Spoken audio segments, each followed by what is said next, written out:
Before we get into this, I just want to thank each and every one of you who took the time to subscribe to me.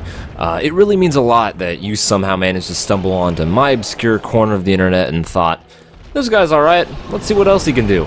As a content creator, I really can't stress that enough. So again, thank you. You guys really are the motivation that keeps me making dumb game reviews on the internet. So, now that that's out of the way, let's find out some random video game things that annoy me. Everyone has their own tastes, fucking mind-blowing, right? We all have different genres that we like more than others, and things that get under our skin for no reason.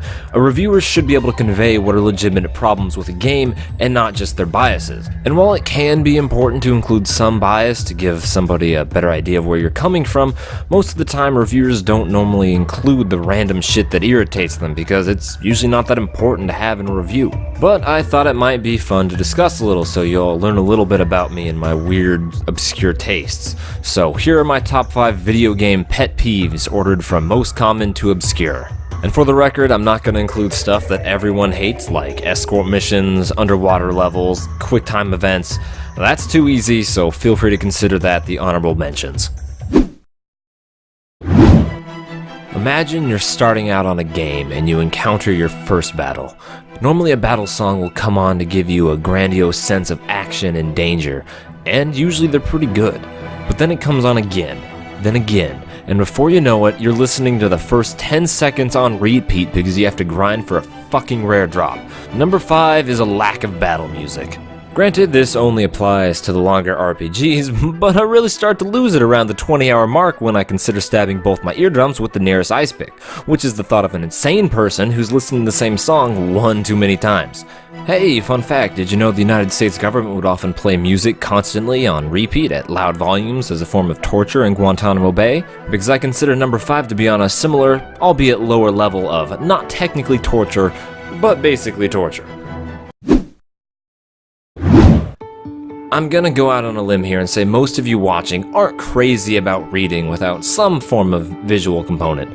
Hey, I'm the same way, reading sucks, but number 4 goes deeper than that. I'm fine with reading in video games, but I can't stand unnecessary reading like in Deus Ex or Prey. Game developers love to include their deep lore and backstories to make their universe feel real and lived in, but it's so goddamn lazy. I do not work for the NSA, I don't like reading other people's emails. Hell, I don't even like reading my own emails, let alone those of fictional people.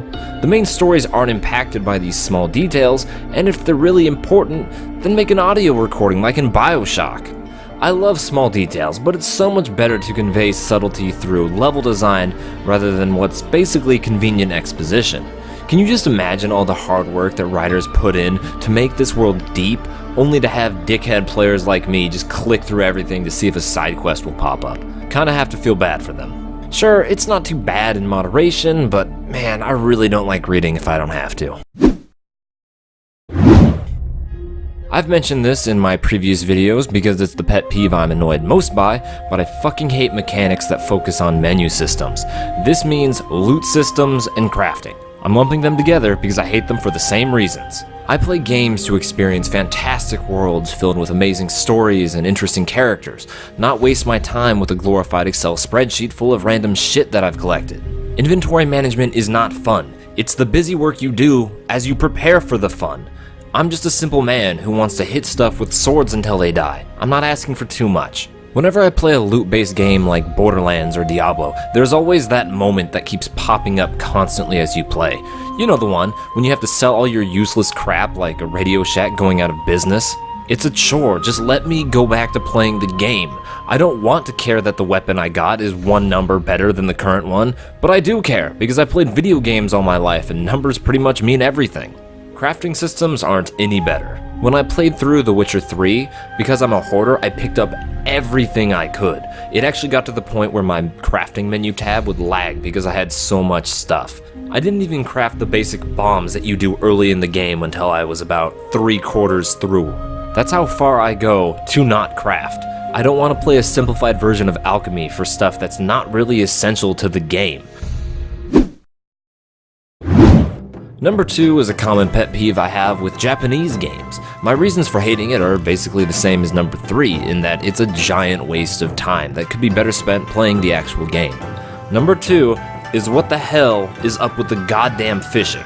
Persona 5, Final Fantasy 15, Okami, The Legend of Zelda, Nier Automata, Sonic Gotta Go Fast the fucking Hedgehog all have fishing mini-games, and that's just on the top of my head.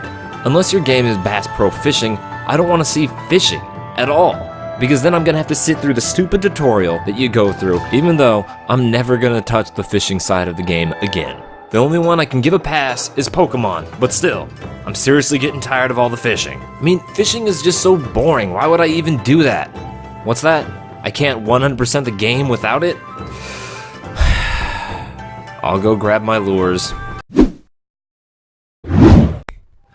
What could be even more obscure than video game fishing?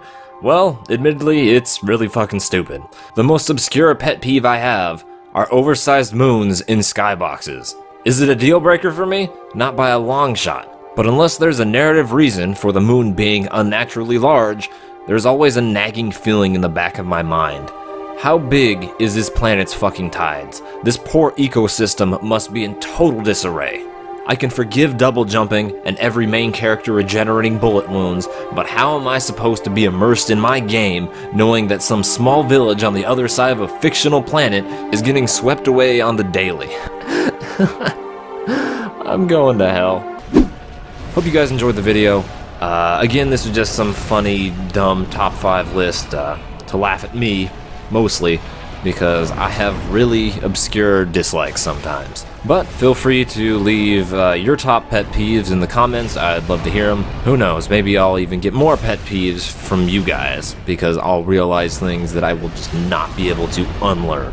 I more than likely won't be doing any more top 5s because I'm not Watch Mojo and I have standards, but I will be doing some smaller, shorter reviews, kind of give my initial thoughts on some smaller games that I don't necessarily feel warrant a full-on review. That'll mainly, hopefully, get me to upload a little bit more than once every month, so you can look forward to that. It'll be full of stupid jokes. But hopefully 2018 is a good year for this channel as well as games. I hope you guys stay tuned. Later.